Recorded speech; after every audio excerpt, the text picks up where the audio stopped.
Каныбек агай, мына бүгүн Түркияда биз үчүн сыймыктанчу күндөр өтүп атат.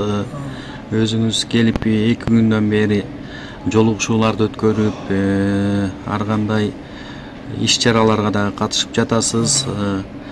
Кандай жолугушууларыңыз болду? Бул жерге эмне сапар менен келдиңиз эле, ошолор жөнүндө айтып берсеңиз.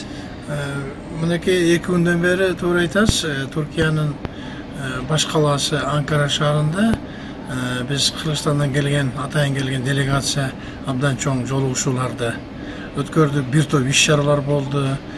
Мен Кыргыз Республикасынын президентине караштуу мамлекеттик тил жана тил саясаты улуттук комиссиянын төрагасы катары атайын иш-чара менен келгенмин.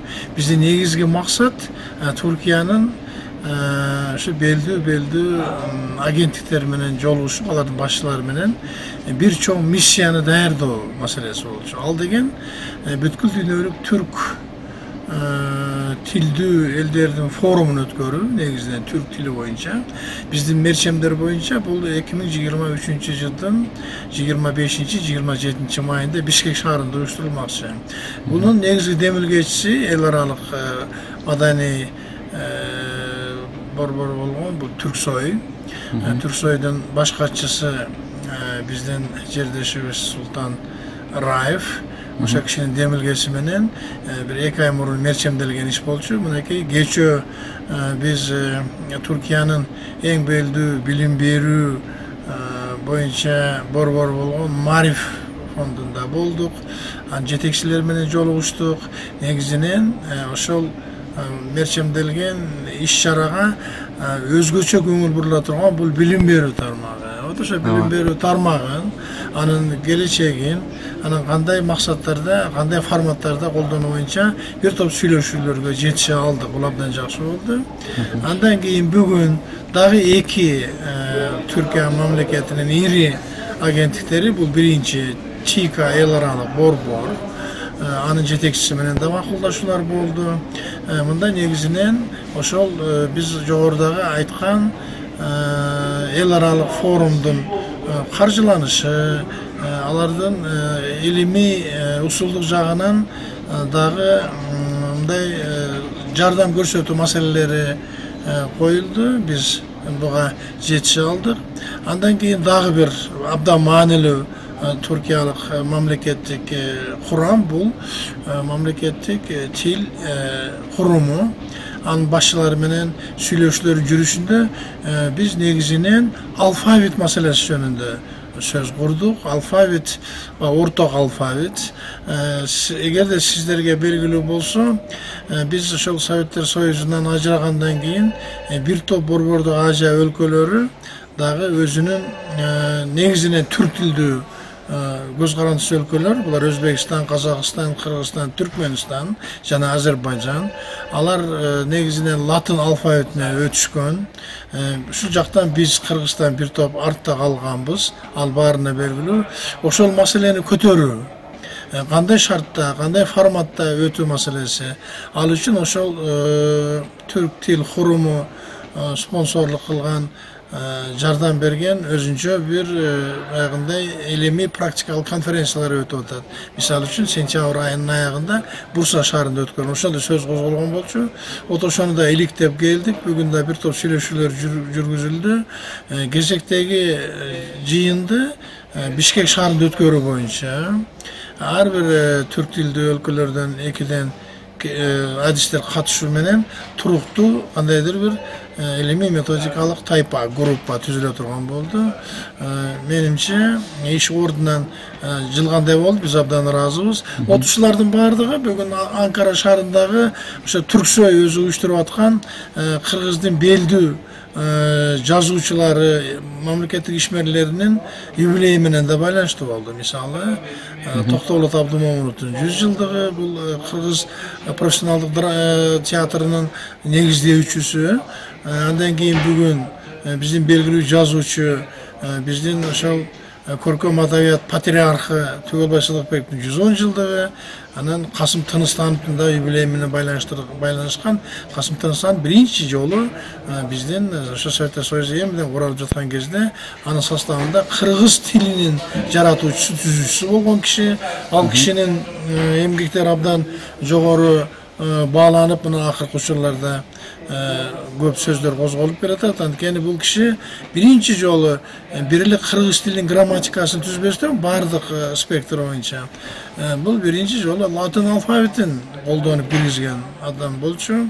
Тилекке каршы ошол 30-жылдын орто чендеринде 37 жашында репрессияга душ болуп каза болуп кеткен. Баары чындык болот экен. Ушулардын баардыгын Түрксойдун демилгеси менен бүгүн Боордош Түркия мамлекетинин Анкара шаарында абдан жогорку деңгээлде эскерүү илимий практикалык конференциялар болду. Ошолор баарына катышып ыраазы болуп турабыз бүгүн. Жакшы. Кыргызстан латын алфавитине өтчүдөйбү? Менимче өтчүдө. Анткени түрк тилдүү мамлекеттердин ичинде бир эле биз калдык. 1993-жылы бардык түрк көзкарас мамлекеттерин латын алфавитине өтүү боюнча меморандумга жогорку деңгээлде кол коюлган. Биз да кол койгонбуз, бирок ар кандай себептер менен, кээде бардык саясий баягы бир конъюнктура менен бүгүнкү күнгө чейин ошо биз өтпөй келдик. Бирок азыр мезгилдин талабы, жаңы саясий геосаясаттын өзгөрүшү ушул нерсеге алып келип атат. Анын үстүнө Кыргызстандын интеллигенция чөйрөсү, илим билим жаатындагы алдыңкы интеллигенция бул тармакка өтө көңүл буруп, өзүнүн баягы бир объективдүү себептери пайда болгондой болуп турат да. Ошондуктан ушул маселени карабай коюуга мүмкүн эмес. Менимче бир саясий чечим кабыл алынса, биздин мамлекеттин жетекчилиги тарабынан ошону менен бирге эле биздин ошол аркы жылы, келерки жылдагы май айына мерчемделген илимий практикалык форумдагы ошого бир топ өбөлгө түзмөкчү. Биз бардык иш-чараларды комплекстүү карап атабыз. Алфавит иштелип чыктыбы? Учурда берки өткөн латын алфавитин өткөн мамлекеттерде кээ бир мүчүлүштүктөр болду да, туура эмес түзүп алышып. Ошонун бардыгын карап чыктыңыздарбы? Кеп азыр биз ошо уюштуруу маселесин гана карадык. Конкреттүү нерсе биздин окумуштуулардын, адистердин катышуусу менен болмокчу. Туура айтасыз. Мына акыркы 20 жылда латын алфавитин өткөн биздин түрк тилдүү боордоштордун дагы ортосунда бир топ пикир келишпестиктер бар. Айрыкча алфавиттердин баягы жабдылышы, кээ бир тыбыштардын түзүлүшү, ошол маселелер бар.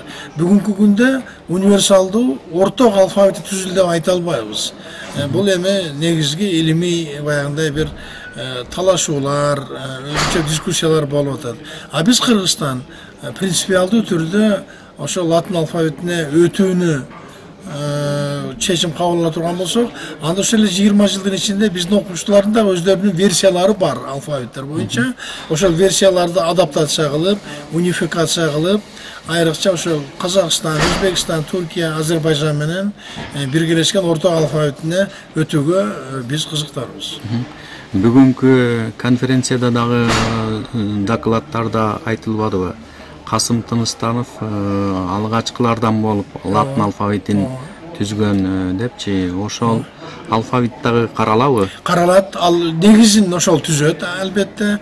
Эми ошо бүгүнкү күндү чакыртана туура келген кээ бир баягы лингвистиканын өзгөчө талаптарын канааттандырган албетте вариант болот. Ал үчүн кыргыз тилин өзгөчөлүгү каралат. Мен өзүм да окумуштуу катары бардык жагынан мындай карап көрүп, ушундай бир ойго келдим. Маселе чынында туура эле көтөрүлүп атат. Раз биз түрк тилдүү болгондон кийин, менимче орто битик, орто алфавиттин иштелип чыгылышы бул бүгүнкү замандын талабы болуп атат да. Чоң рахмат сиздин маегиңизге. Бүгүн Түрксойдо алган сыйлыгыңыз дагы кут болсун. Ишиңизде ийгилик каалайм. Рахмат, чоң рахмат.